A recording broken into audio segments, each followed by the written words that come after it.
Good morning, everybody. I'm Ulrich Lorck from IT Professionalism Europe. Hi, Ronald. Hi, good morning, Ulrich.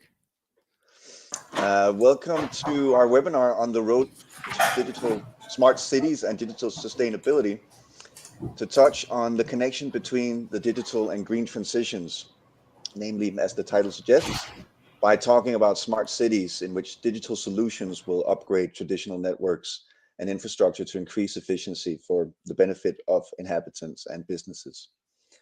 We'll be joined by Luis Fernandez Sanz, who is Associate Professor in the Department of Computer Science at the University of Alcalá, as well as newly elected President of CIPES, the representative body of national informatics associations throughout Greater Europe, and creator of ITPE. He will present the EU-funded Smart City project, which aims to develop new professional roles for the creation and maintaining of smart cities in response to the current digital skills gaps that we are facing. We also have Sofia Sikouli with us, who works at the Institute for Informatics and Telematics in Greece, but also represents Europe's standardization body work group for IT professionalism, CENTISI 428. Sofia will be presenting the work group's project for secure and sustainable digital infrastructure in our society. We also have Simon Sarfati, who will present an example of smarter and more sustainable practices in the tech solutions company Software One, where he's working as apprentice manager for the EMEA region. The three presentations will be followed by a session for discussion, including questions from the audience. So please do engage. Before we start and hand over to our first speaker, Ronald, would you like to introduce the platform and how people might comment? I expect comments and some interactions because that will make the show more lively. And I always see people interacting with themselves, with between each other as well, which is great.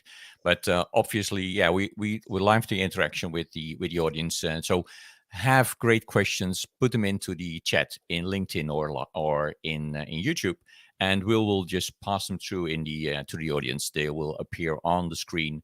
And we'll just take them at the same time if they the questions are put into the system. So don't forget to ask these questions. And obviously, it's great that you're watching here in this show. We would like to ask you to just put into one of the first comments, where are you watching this show from? Are you already a part of a smart city, or maybe you're watching from a smart home? You never know. So do ask these questions, because this will make the interaction more lively, and it will be a more interesting show altogether. Besides of the great talks by these three speakers. So with that, I would say we're almost there for the first paragraph. If there are any questions on the show or any questions on the use of the platform, just ask them. And for that,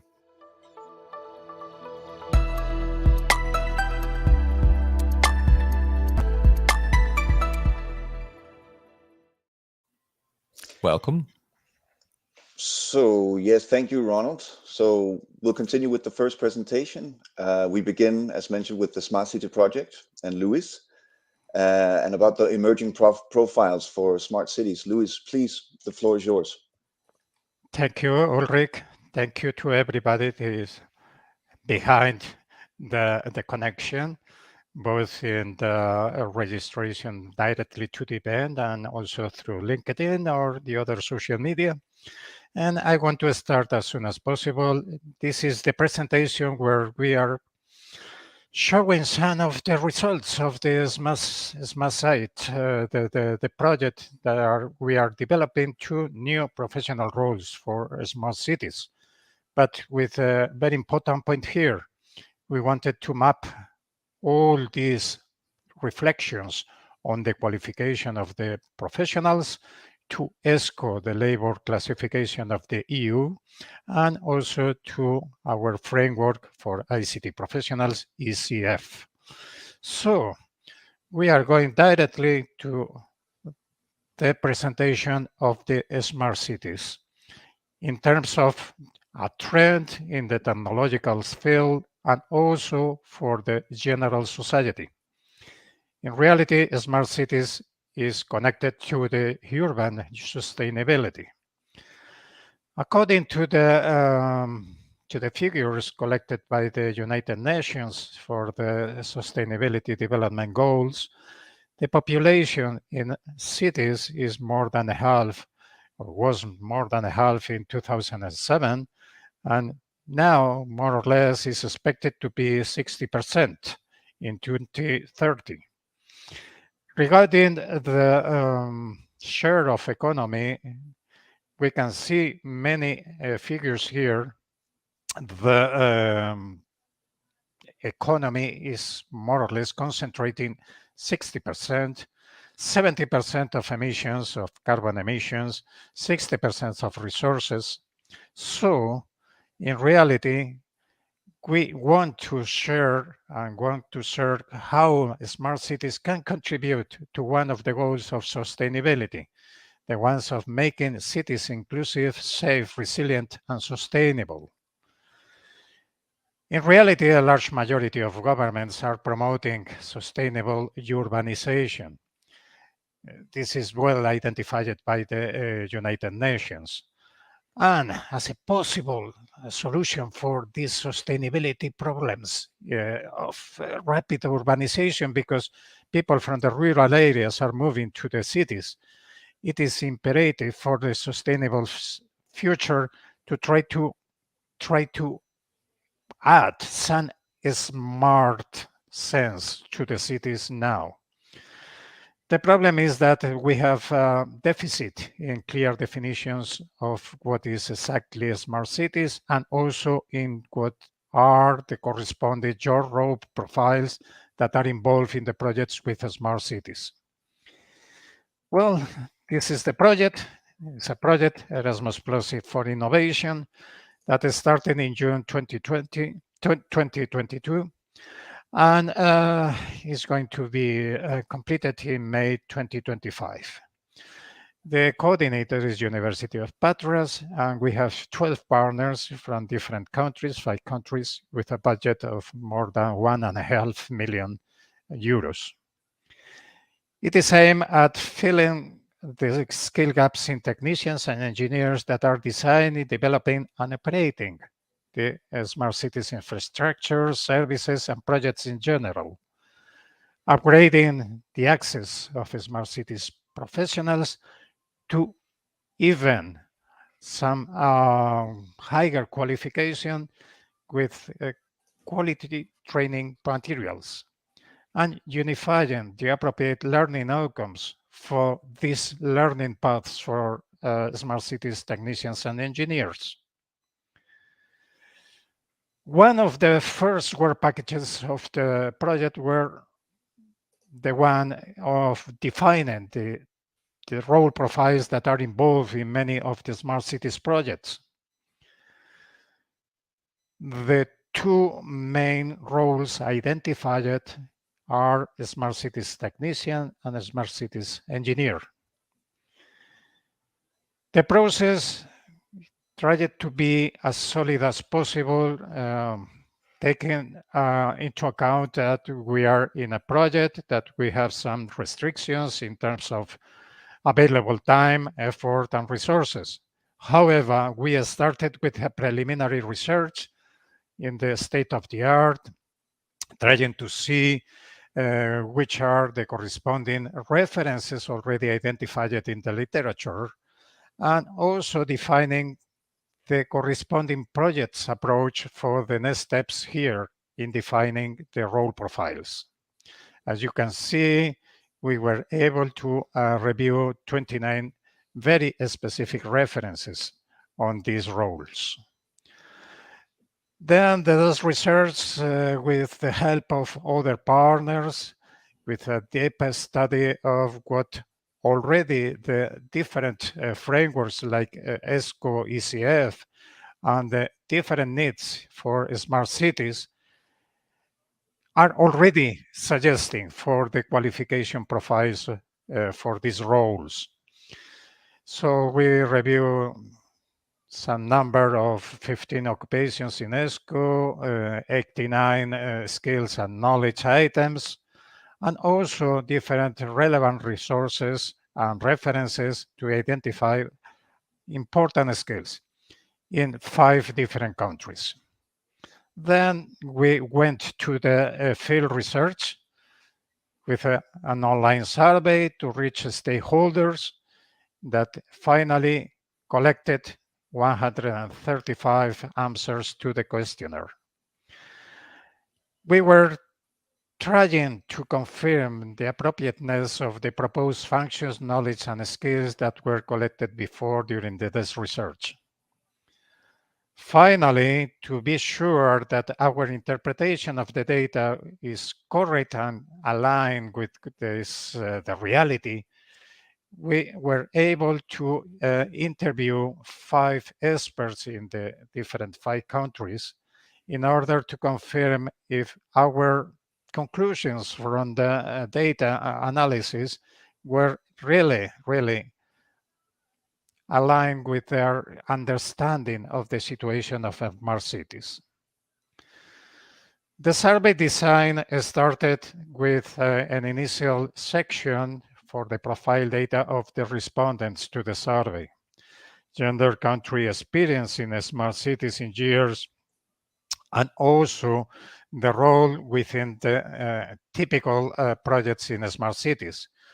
We can identify the clients or the customers that are more connected to the municipality and the technicians in the municipal area, the supply side with the providers of technical solutions, and also the users, those independent experts and representation of the citizens that are final users of the smart cities projects.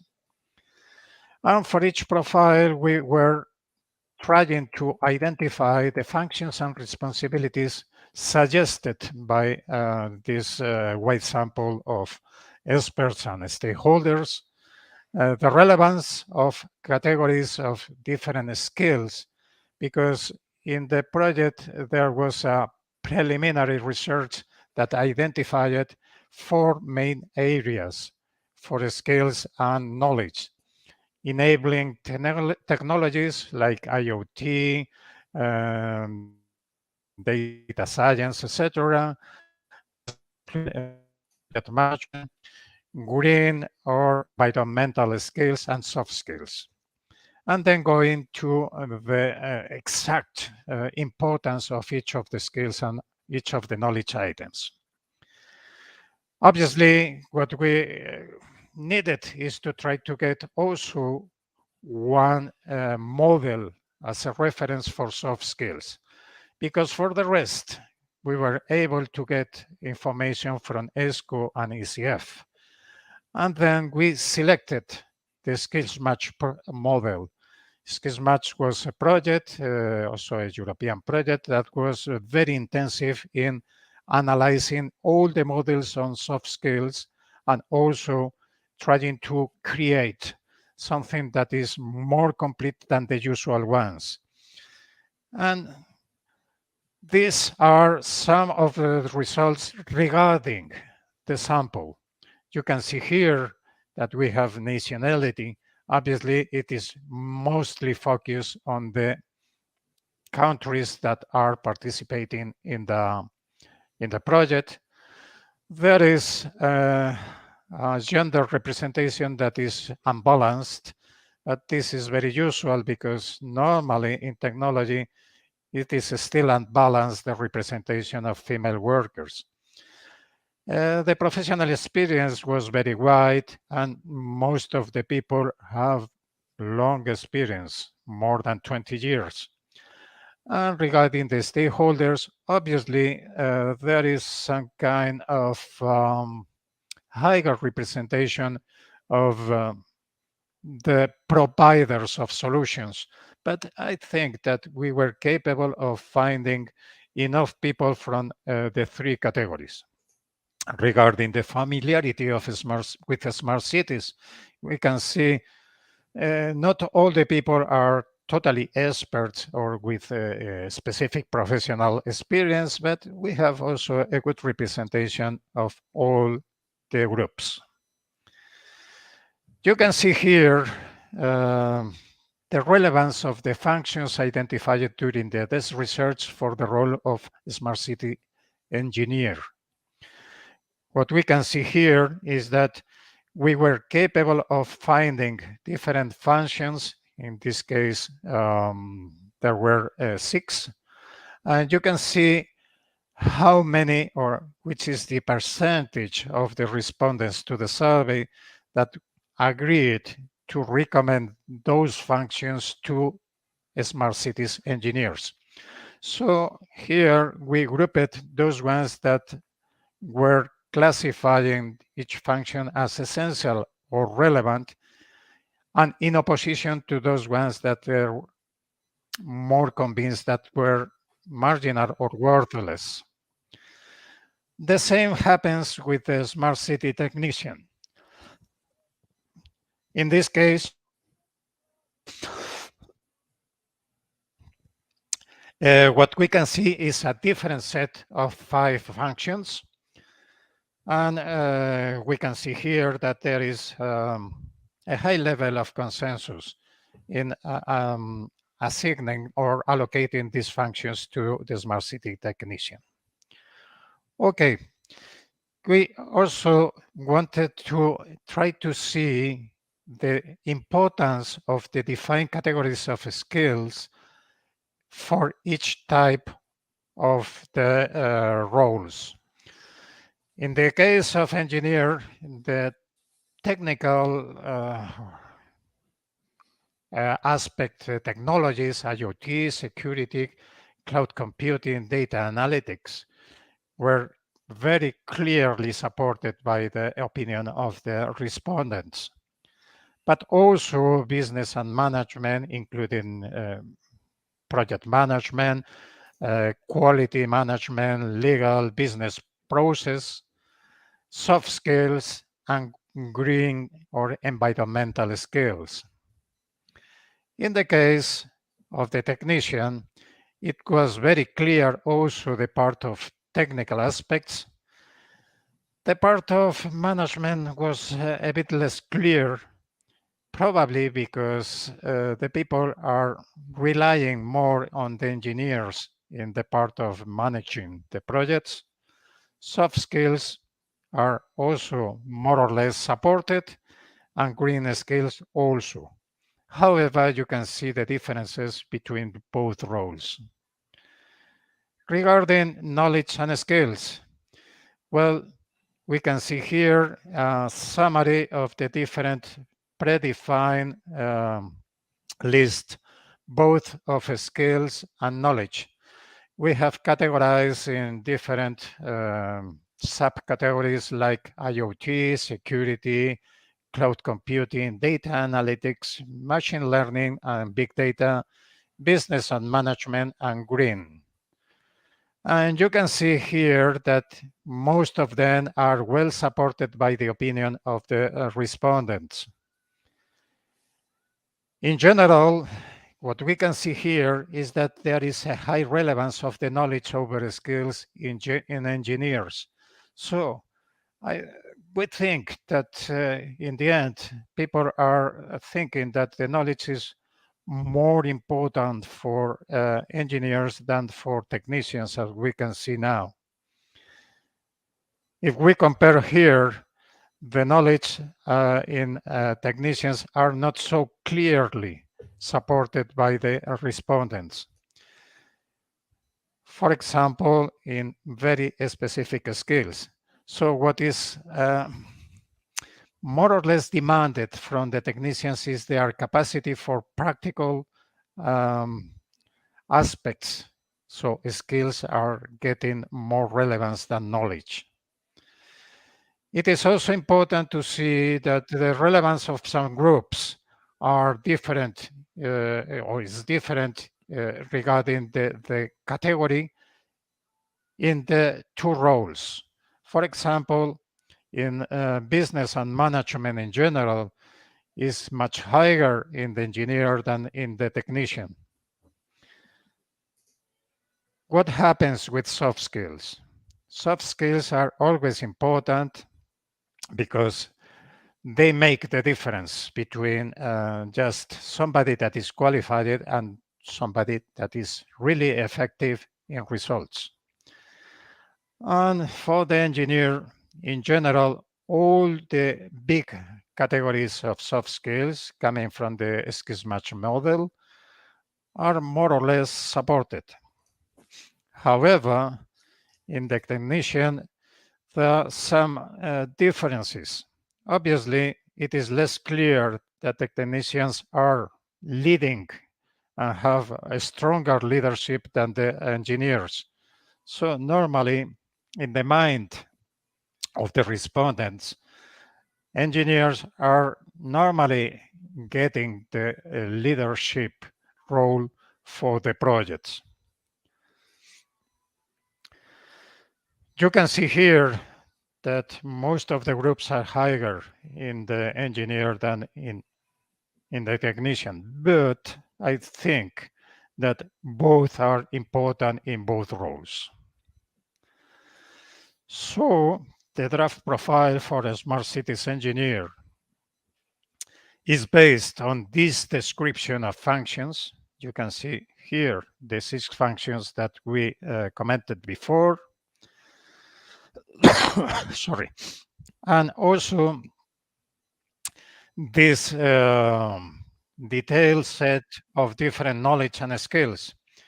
You can see here that the different roles, the different categories of the knowledge and skills are not in the same level of importance according to the support of the respondents to the survey. So we can see those ones that are essential, those ones that are relevant, and even we can see others that are useful, but are not clearly very important. It's always like a wishing list. The same happens with the soft skills. So you can see here each of the categories, the very specific skill or knowledge that are also classified according to KRS, the weighted average in survey, and the percentage of those respondents that are classified as essential or relevant. For example, you can see also the case of IoT, that is in the threshold between essential and relevant, so it's a weak essential, or the case of green skills that are in the threshold between relevant and useful. In the case of others, what we can see is that more or less most of the skills and knowledges that we were identifying during this research are supported in a high level by the respondents. Okay, so not going to smart cities technician. In this case, it's a bit different because there are some of the elements in red that are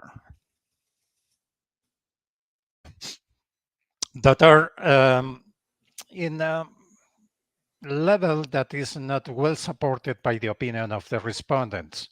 For example, a very clear case is business and management skills, with less than a half of the respondents supporting their suggestion here for the technicians as qualification.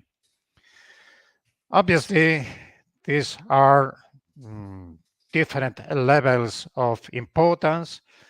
It is not meaning that for possible training path or training recommendation for both roles, this could be ignored, but it is obvious that the importance that are allocated by the people, the stakeholders that were participating in our study is very clear. Some of the items are more important than others. Okay, and also the mapping to ECF. You know, the ITPE and CPs in general, we are very supportive to the role of ECF and ESCO labor classification as the main reference for ICT professionals. So it's very important to follow the idea that ECF and ESCO would help in the future to clarify the recommended profiles for all types of ICT professionals. And in our case, what we were doing is a mapping from the identified skills and knowledges that were also inspired in both frameworks. Here, after the data analysis, having the same terminology. And you can see here that a Smart Cities technician is connected to 7 competences with probably a level, relatively low level of qualification according to ECF. In the case of the engineer, you see that the level is mostly 3 and 4, and the competences are not exactly the same. Obviously, there are some of them that are common, but not all of them are the same. Regarding the mapping to ESCO, the engineer is connected to 28 knowledge items from ESCO and 35 skills, while the technicians, we have the connection to 20 knowledge items and 19 skills. I think that this is not only an example of the recommendation for Smart Cities projects. I think that is also a good example on how ECF and ESCO can help in defining qualification profiles and also helping in deciding which is the recommended training for each of the job roles that we have in ICT or in ICT applied to specific sectors. And finally, they are saying that we are also participating in another project, GreenCo, that is also connected to sustainability. In this case, the project GreenCo is focused on developing recommendations for better use in the shape or in the idea of being sustainable of users when really exploiting the technology for their daily routines. Okay, that's all from my side, and thank you. If there are any comments, I am open to participate.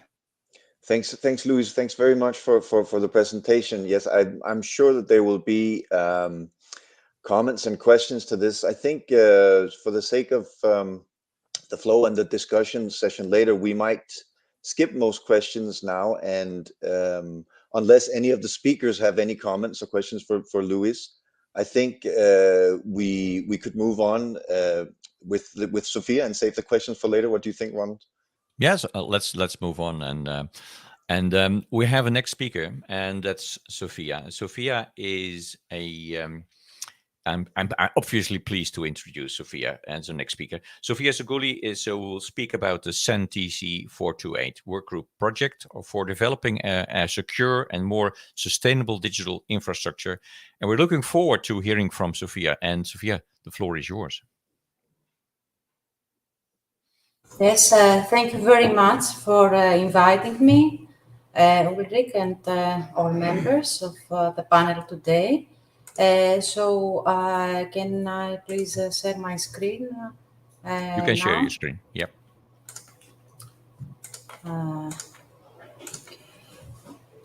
Share the screen. So now you can see my screen. Yep. Thank you very much. So in terms of the present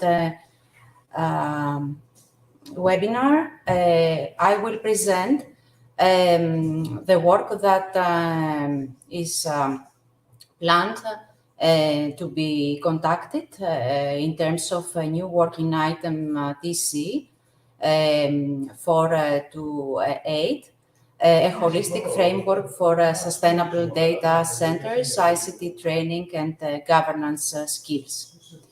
A European enabled initiative had been delegated from 10 national standard bodies, and it has been created for ICT competence standard in terms of the European e-competence framework. And the main focus was on maturing the IT profession.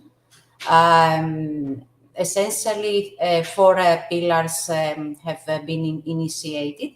Pillar 1, competence. Pillar 2, body of knowledge. Pillar 3, education and training. And Pillar 4, code of ethics. In terms of this pillar, I personally was a member of the ethical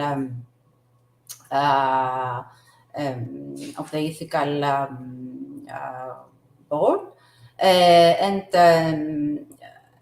we worked on in terms of the European ICT professional ethics framework.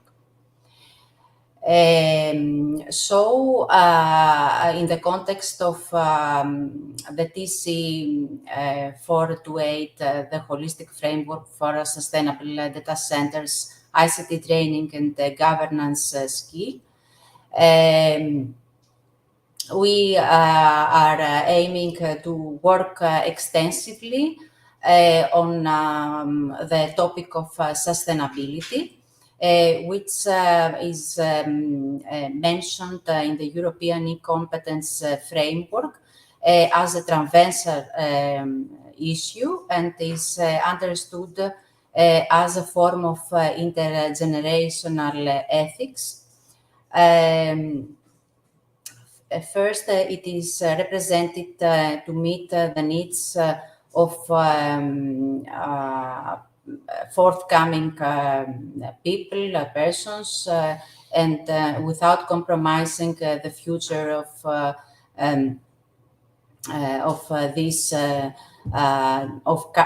future target groups. And most commonly, it is categorized in the 3 pillars: environmental, social, and economic sustainability. And it is becoming increasingly important in the European context, as it is mentioned in Britannica. The European digital targets evolves around 4 cardinal points: skills, digital transformation of businesses, and secure and sustainable digital infrastructure, and also digitalization of public services. On 26th of January 2022, the Commission proposed an interinstitutional declaration on digital rights and principles for the digital decades. And one of these proposed rights and principles concern the sustainability of the digital future.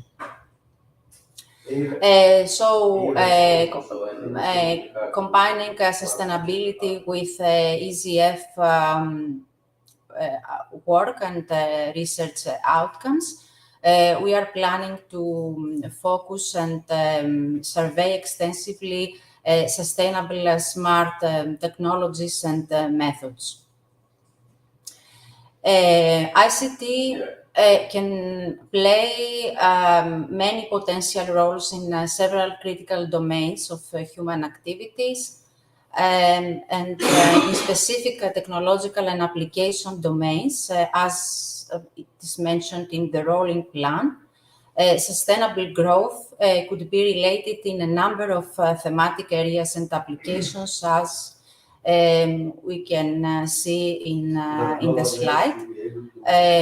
such as energy consumption, green software engineering, green systems architecture, green algorithmics, green communication and networking, green waste management and disposal, and sustainable data centers, which is of our main concern in terms of the new working item.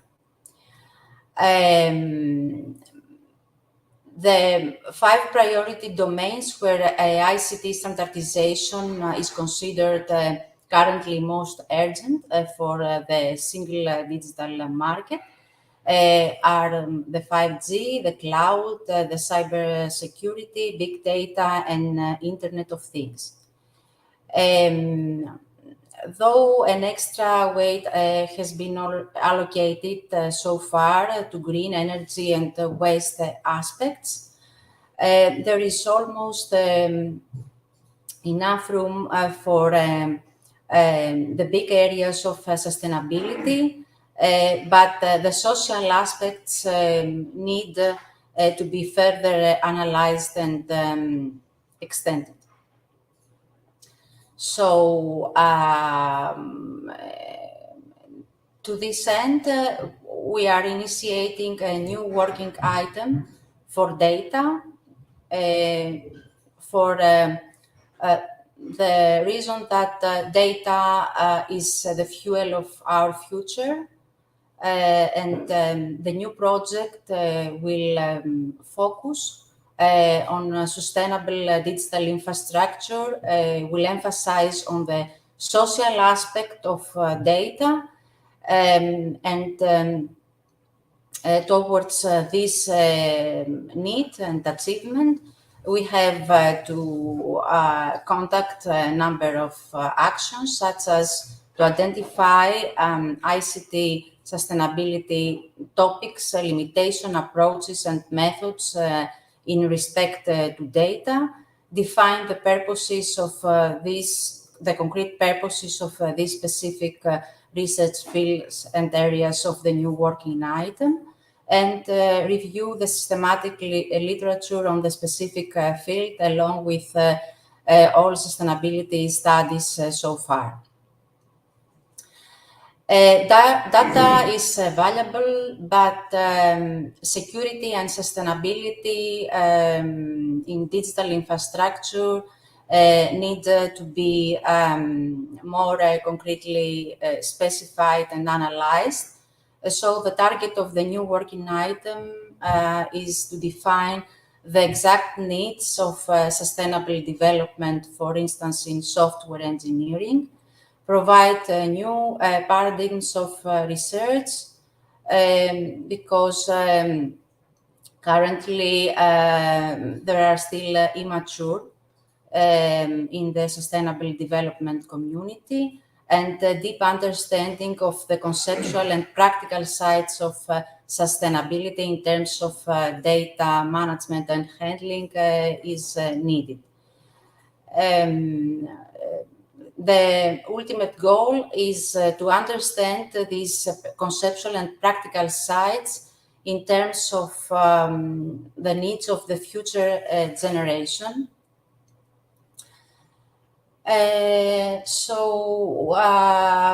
This new working item has essentially 2 sides. To provide benefits for the prosperity, the planet, and the people, and also highlight the perspective of sustainability in order to be of great use for ICT professionals.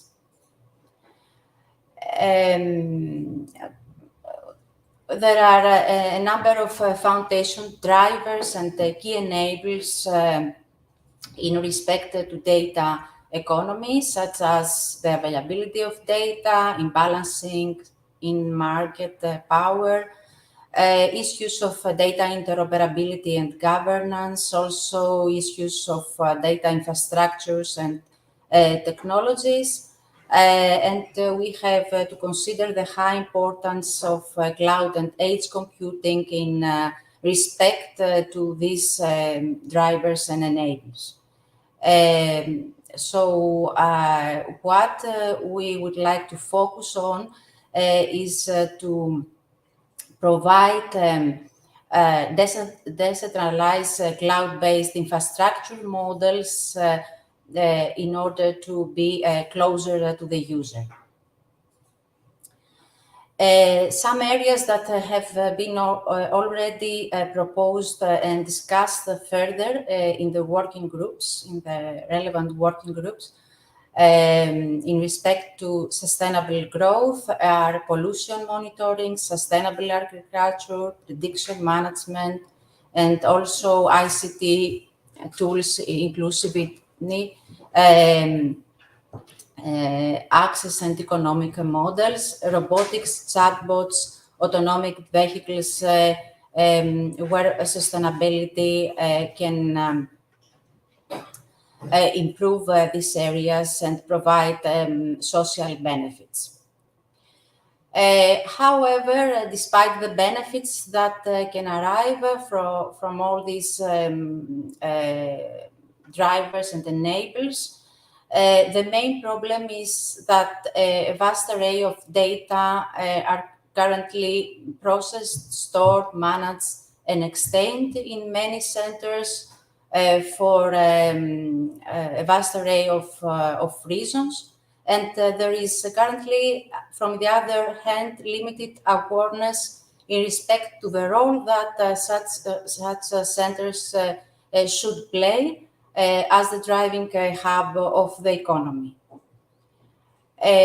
So the power consumption of data center sector is often referred as morally problematic, and this is a main concern that will be taken into account in respect to the work that has already been planned in the work in respect to the new working item.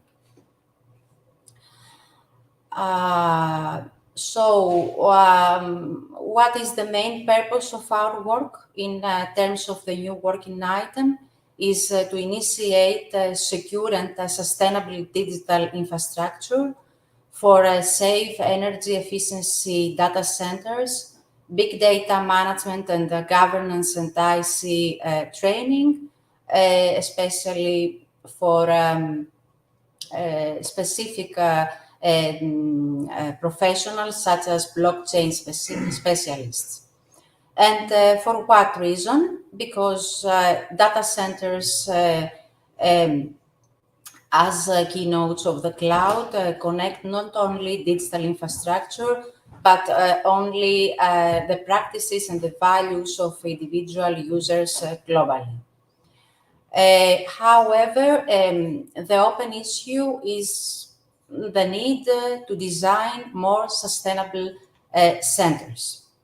And the real problem is the awareness and the education before implementation of sustainability practices. So among our goals is to design ICT competencies map and emerging job profiles in order to initiate professional training and skills development in respect to the use of big data and technologies such as blockchain.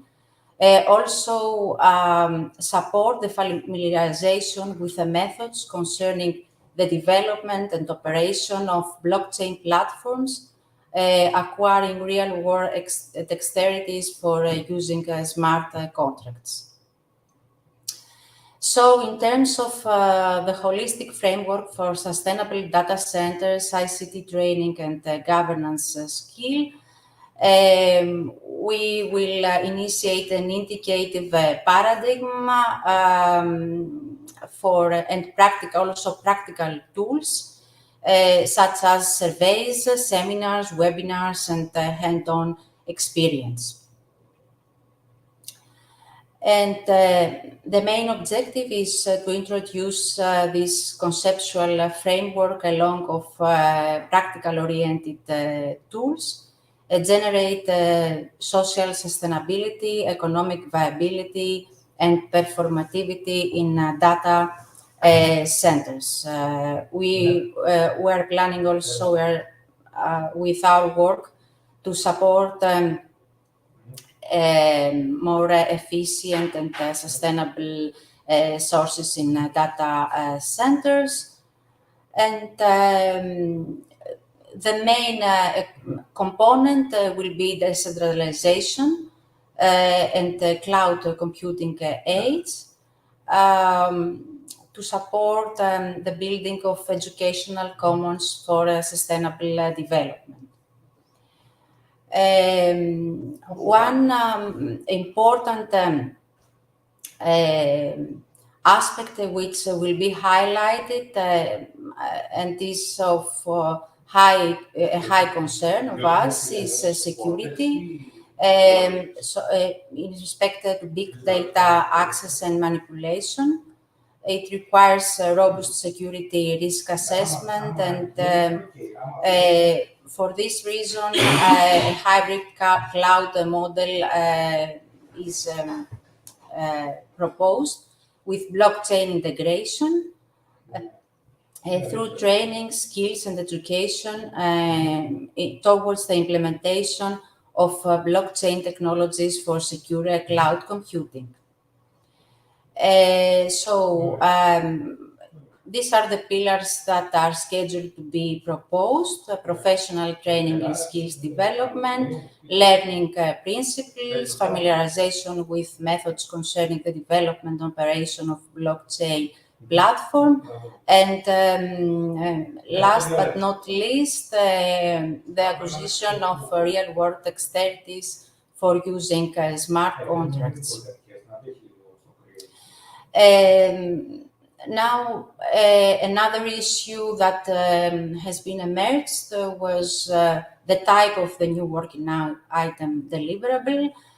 From the initial discussions, we are planning to provide a technical specification first.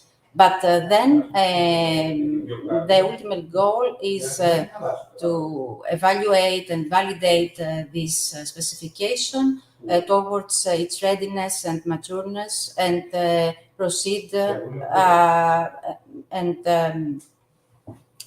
and provide a standard finally. To complete this, to finalize this work, we will follow a concrete methodology. As you can see, first, provide a preliminary research, a desk research, a field research, and then support the interpretation of data and confirmation of conclusions through an expert interview. The survey of the new working item will be designed in 4 different sections: profile data, responsibilities, relevance of our categories of skills for the profiles, and skills and knowledge for engineers and technicians. Data profiles for sustainable and governance skills, draft profiles of big data access and manipulation, are structures around education, knowledge, qualification levels, design and develop specification, monitor projects and ensure quality, develop blockchain technologies, advise and manage control, and finally collect, manage, and visualize data analysis from many sources and big volumes. So this is the new working item. We are trying to initiate the first draft. And a project timeline, a first project timeline is initiated in order to start this work. Thank you very much. for your attention. And I will be happy to answer the questions.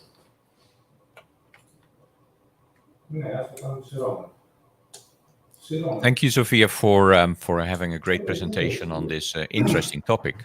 And the audience maybe heard some extra background noise. Some of the there is some background noise in some of the speakers, so we try to fix that as soon as possible.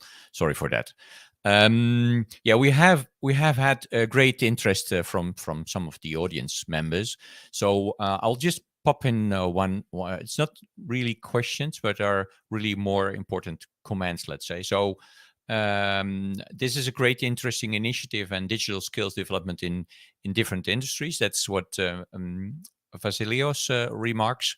And Audrey had an interest in ICT and how ICT can improve the life in cities. And I think that's an important step where actually all of the speakers will already or touch on the topic or will touch on the topic in the next presentation.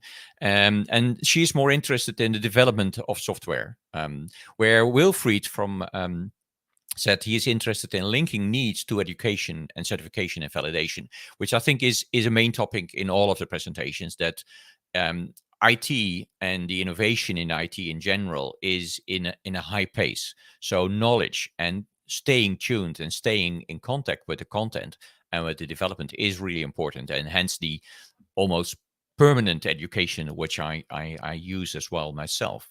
But let's go to the next speaker, and our next speaker is Simon. Ulrich, over to you. I hope that we're back. Can you try and say something, Ronald? Yes, yeah, we are back. We are Yes. all in. Yes. So the next speaker, Ulrich. It's Yes. I think we have even more questions from the audience as well as from our side, but we definitely want to give Simon also his chance to share with us what he's doing at Software One, where they're implementing, I think, very exciting new training programs to prepare people for this, for the digital and hopefully more sustainable future. So, Simon, please go ahead and share with us your presentation. Hello, everyone. Am I audible? Yeah. Yes, we hear you. Okay, perfect. So first of all, thank you for this opportunity to have this little stage here to present our initiative and our let's say moving forward towards more sustainable and green cities and overall also especially in the IT sector. So for all of you who don't know, Software One is a leading global provider of end-to-end software and cloud technology solutions. And around 2 years ago, the Software One Academy was brought into life to cope with the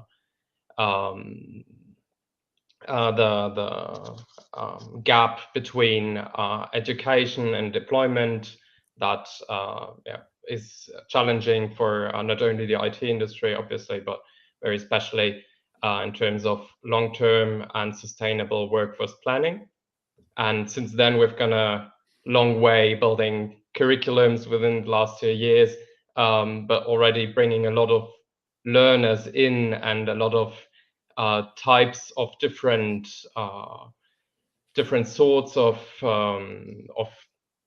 possible, on the one hand, apprenticeships, on the other hand, shorter term incubator programs, allowing us to bring in grassroots level talents into the company and allowing those young people to explore IT within the company and to learn the required skills that will hopefully bring us a lot of knowledge and technology globally, more globally, not only for Software One. And also part of the Software One Academy is my role. I would just go to the next slide. Yeah, maybe you can see it. It's a little bit small here. maybe about myself. So I'm the apprenticeship manager for EMEA region. This role consists of managing apprentice programs of SoftwareOne within the EMEA region. We currently have in multiple countries apprenticeship programs, including France, Spain, Germany. I'm creating and managing the learning path for them. So this consists of finding the besides the official requirements, finding the current skills that are required to be successful in IT, also other apprenticeship parts are not IT related, but maybe more leading towards into sales. I'm assuring the transition to the business. Also, this is a skill analysis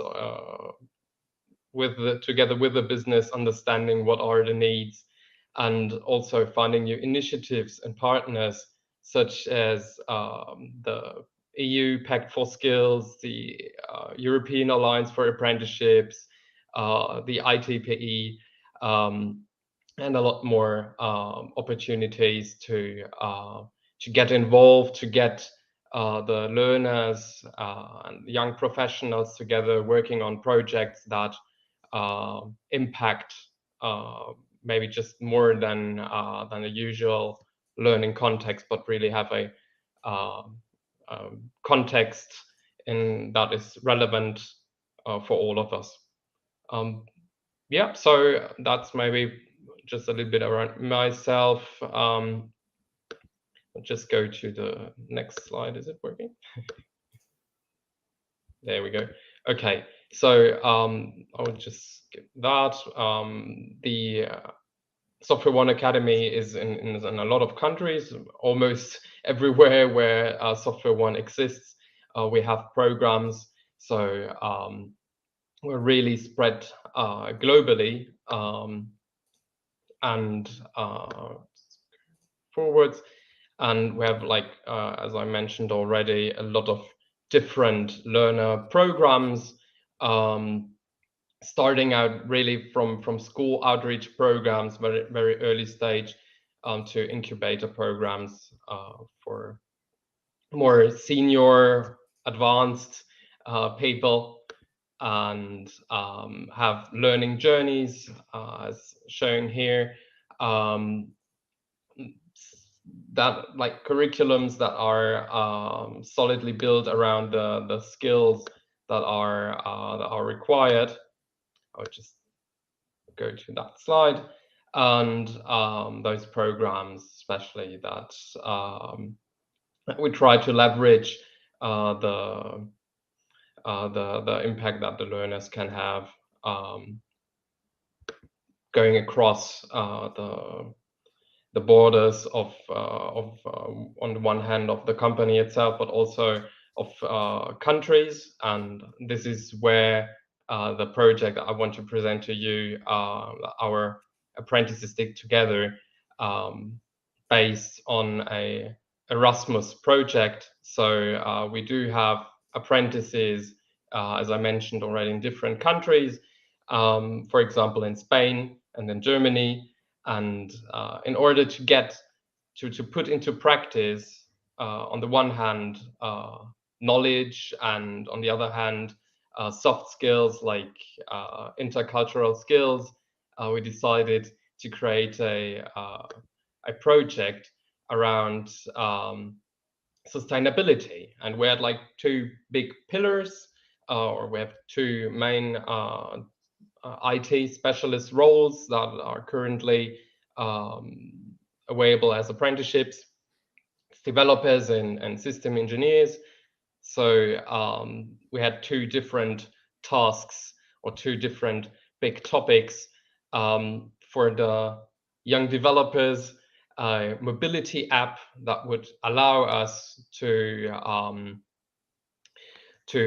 rent and to lend e-scooters, e-bikes, like, you know, Uber type app, but within the company. So for company resources, to really get people involved, to use already available resources, maybe on site, but also to maybe get new resources into this application.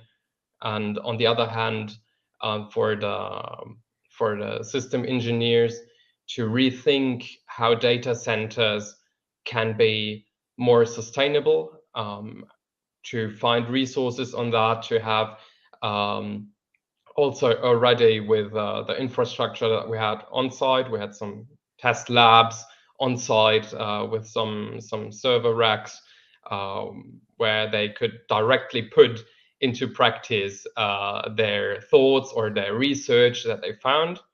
And the great thing about that is that young people are really committed to sustainability. And if you give a little bit of frame in which they can work, like this mobility app, and just let them create, just let them go out, think about it, do their research, and come back in an agile way, presenting their results and getting started and getting their hands on, and giving them like a little bit of free space and time to really get creative. The results are really amazing. So this is, I think, something that we really can learn, is that if you let them do, you get something back. You really get something back. And for that matter, I want to share this little video that shows the results of a Erasmus project from German and Spanish apprentices working together on site in our Leipzig offices onto a sustainability app, created, designed, and developed by the apprentices, first year apprentices, developer apprentices. And I'll just show you the video if that works. Yeah, it's nice. Okay, so this actually was designed, also the besides the logo, obviously, was designed by the apprentices. So very creative, and this shows how an initial idea or a need can be translated into something very practical. I'll just skip through it a little bit for you. Can see is, oh, it works. Yeah. Now it obviously is inspired by the existing mobility apps, but thinking it more towards how can we do it in company first? So maybe in our, like, for example, in our locations in Germany, it's a little bit outside, so that the normal, let's say, Uber existing bicycles or scooters that you can rent are not available that far outside the city. So in order to cope with that, the company needs to think itself, okay, how can we still allow some sustainable mobility for our employees? And this was found as one of the good ways in order to do so. And as you can see, it has all the looks and feels that you would require from. You can get a profile in, and even change your picture, put in nicknames, etc. To, but also has a back end where you can manage all the assets. And the idea is to bring it even further and to say, okay, what are more resources that we can share inside a company, so we don't have to buy more and more. For example, projectors. There could be projectors in there, or other resources, general resources that are shareable, besides maybe e-bikes and scooters or bicycles that could be shared. And this project showed that across the countries, across the initiatives, young people are very, very willing to work together onto those projects, and bringing them in is always beneficial. So yeah, that's maybe from my side, the presentation part. I would really love to open up the discussion around how to bring in, or how to make it accessible for young people, for young talents, to put into practice their knowledges and their skills that they are gathering during their apprenticeships into such programs that maybe can be done together with cities, with other companies, to really get them involved, get them engaged. Because from our perspective, from our learning, they really are, and they really want to do things. So we just have to bring the opportunities, and then the magic is happening by itself, right? So.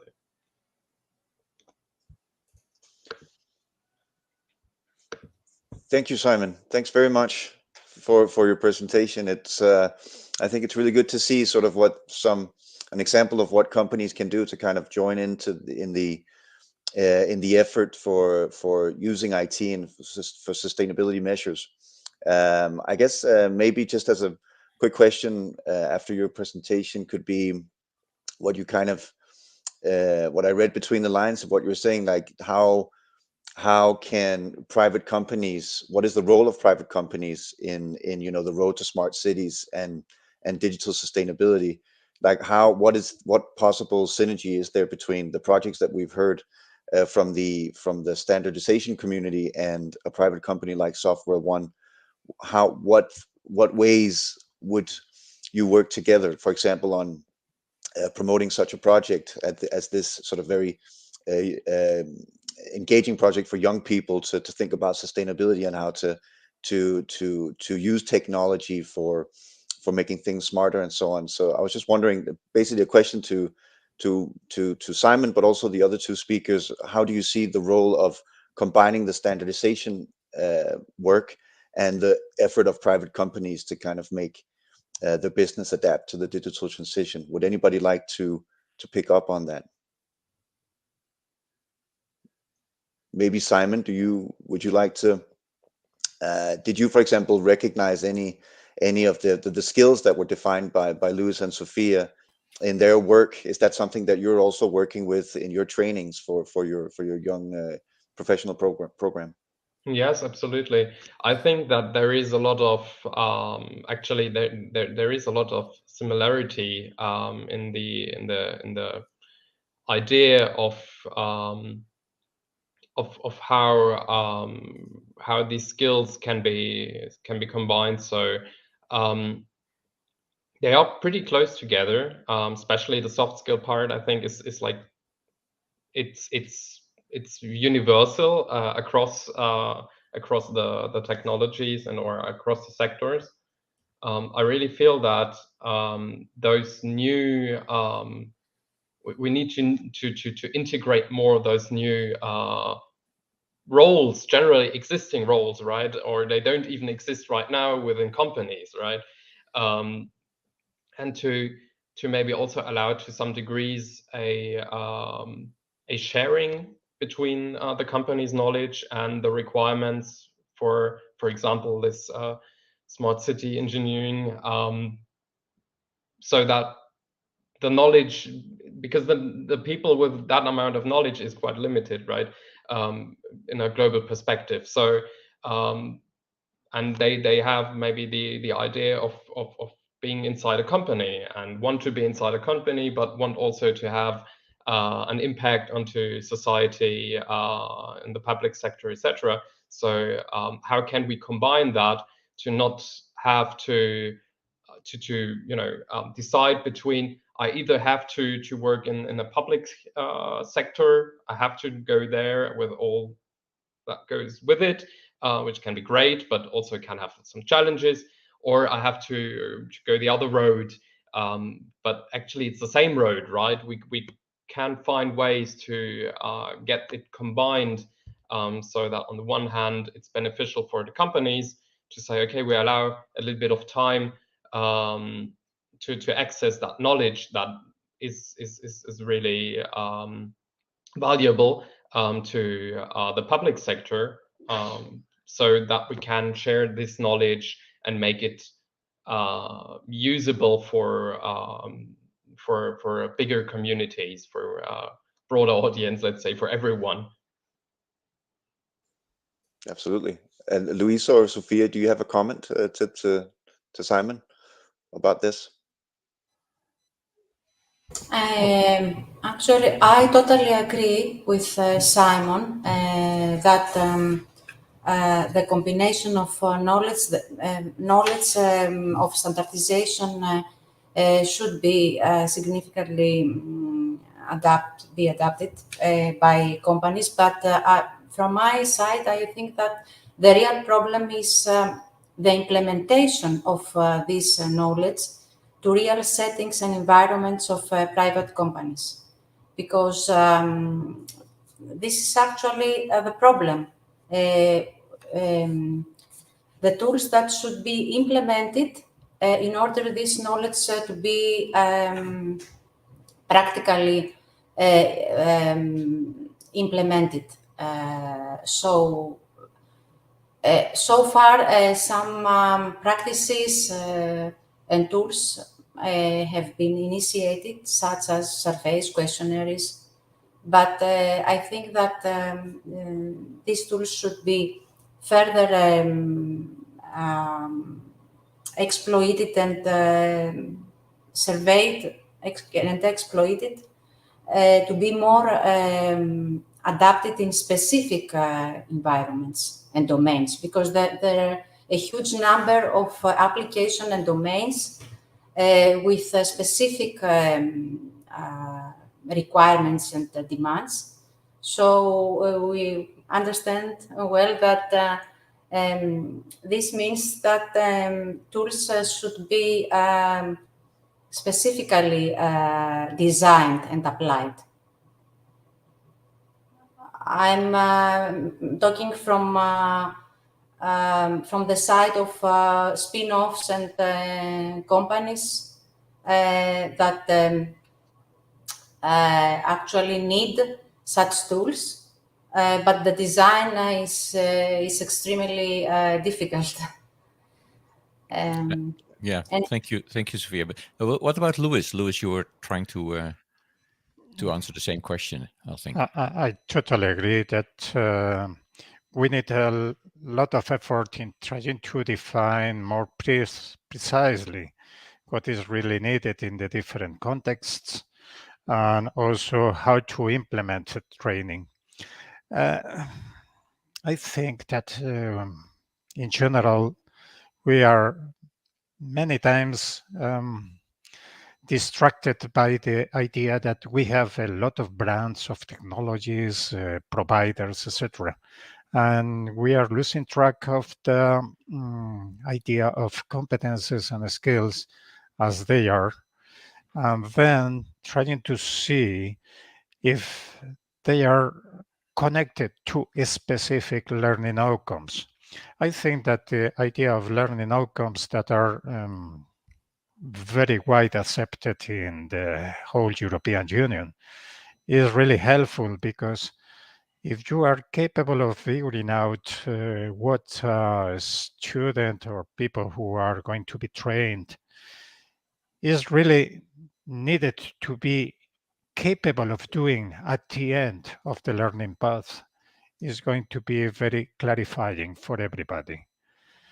Because I know, for example, when you have a job advertisement and the people are saying, okay, we are looking for somebody that is qualified in whatever is the technology or the brand of the provider. Imagine Oracle, but Oracle for what? For doing what? It's like saying, okay, I want somebody in the automobile sector who is qualified in Volkswagen or Renault. For doing what? Being a pilot or driving, being or doing some mechanical repair, salesperson, designer. So I think that we need to explore much more, trying to keep a bit aside those crazy world of a lot of acronyms, new technologies, etc., and trying to go to the real strength of the qualified person, that are skills and knowledge. And then, yes, probably, as even the ESCO labor classification in the past consider, faceted profiles. That is, you have a profile, but with different facets according to the context where you are going to implement something. Yeah. But we need to explore much more. Yeah, I think you're right. And my personal experience in being in IT for 35 years is that it's the last couple of, let's say, last decade, the change speed is so high that we need to accommodate the change required and the change which is possible from a human perspective, that they're more in sync. There is always has been and still will be a sort of gap between what is taught and what is taught, and what is taught and what is let's say required by the companies. There's always a gap between what is available from knowledge in university, academia, or in schools, and what the actually outside world requires at that point in time. And I personally love initiatives like Codem, which is basically a school without teachers. It's a school where the students teach themselves and together new development skills, specifically on software development. And I think there is time, need, and space to investigate new ways of learning. And one way to share information, like all of you let's touched upon in one sort topic or the other, is about things like we do today. Is that sharing knowledge within an audience, and it's not about live audiences per se anymore. It's about people who want to acquire knowledge and information and are showing an interest, and sometimes do this in their own time, and not at the time we are live broadcasting. Hence, the amount of viewers, what I see in lots of cases, is changing over time as well.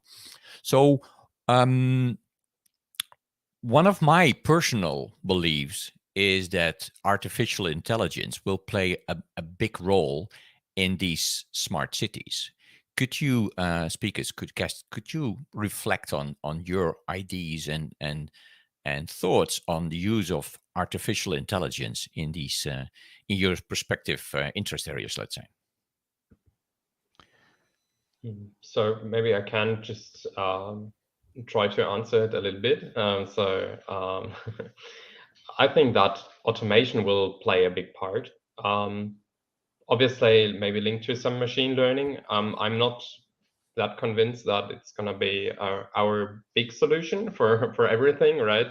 To think about artificial intelligence, maybe in some areas where we just say, okay, instead of, that we have to think about it, let's do the computer do the job, right? So I think that a lot of initiative can be done already with regular thinking, so without the need of artificial intelligence. So, but yeah, automation will play a very, very big role in the future. And also machine learning obviously is a big part, and also in some degrees artificial intelligence. But also if you think about how, I think was it a Japanese city where they redesigned their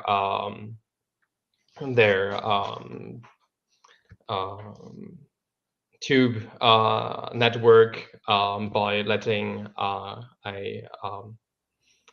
mushroom connect the different stations, because it was the smartest way actually to do it. And this shows us that we don't actually need in that way artificial intelligence, but clever ideas, right? So I think it's going to be about clever ideas and listening to them, allowing those clever ideas to go through the systems, to be recognized. And I think this is also where the IT PE can really shine, to allow people with such great ideas to have a podium besides maybe the existing schematics of how we see skills and yeah. So Okay, and Sophia, what's your take on that? I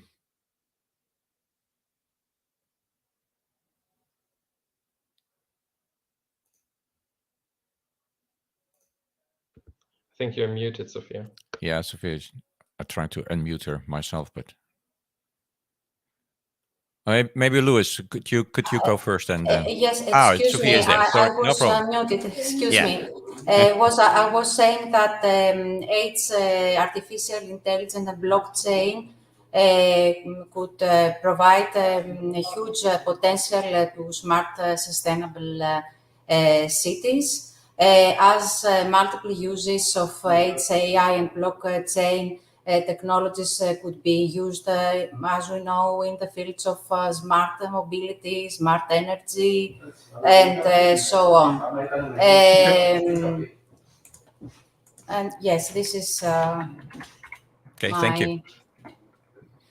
Thank you, Sophia. Lewis. Well, yes. The first thing is that probably artificial intelligence is magnified in terms of what is the idea that we have in our minds. Artificial intelligence is many times something that is more simple than what we are imagining of mighty resources of computing deciding almost everything.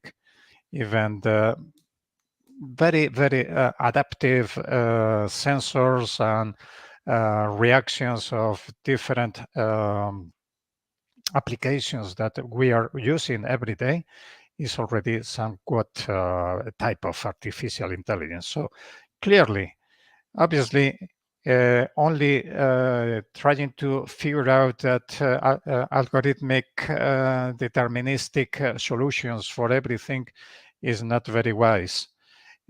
We need some kind of adaptation to the different contexts, and obviously in the smart cities is something that could be increasingly present, although not thinking in this powerful artificial intelligence ruling and governing everything and deciding everything in the best way.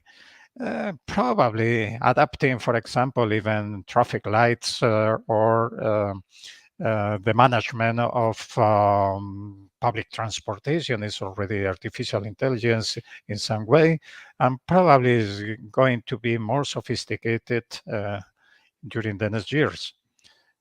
So the professionals will need to adapt to that, although not so rapidly as we can imagine.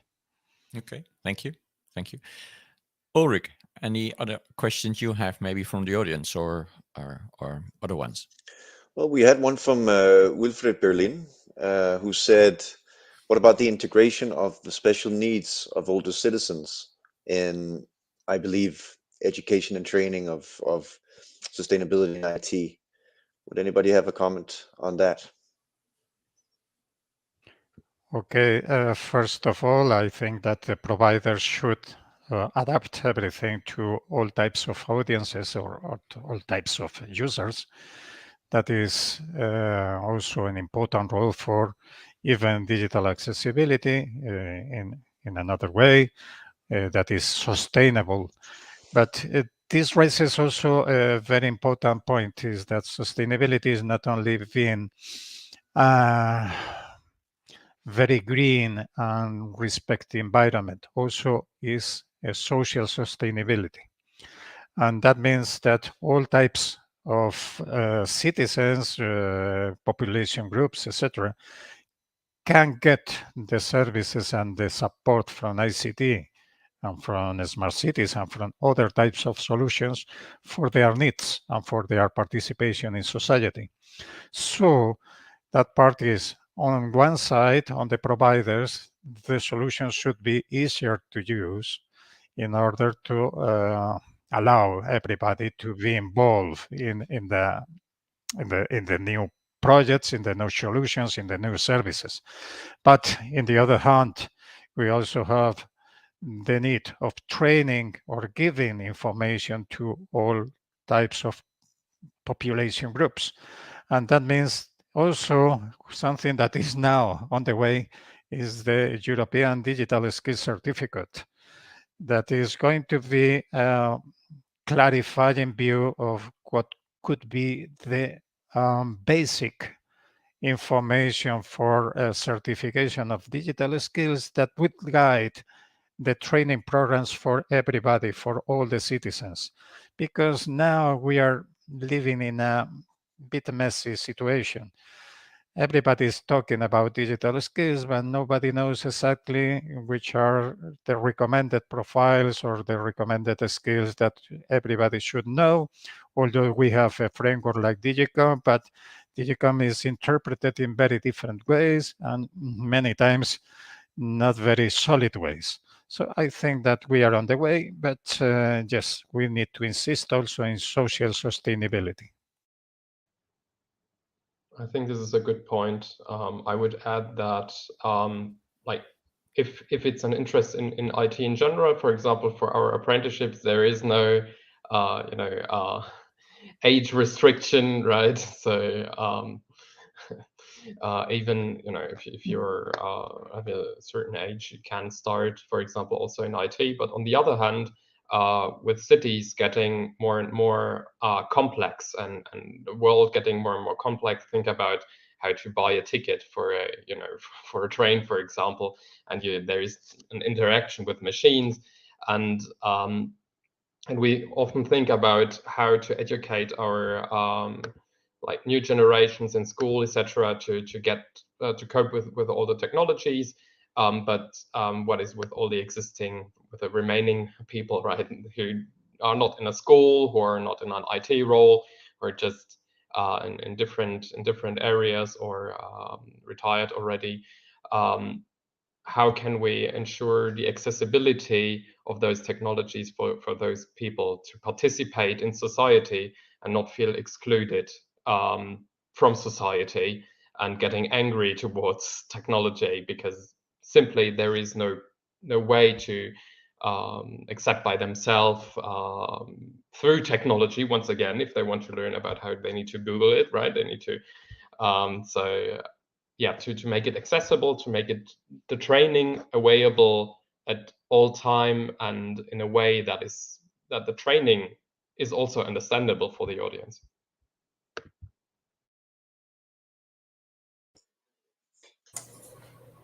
Thanks, Simon. Yeah, please go ahead, Sophia.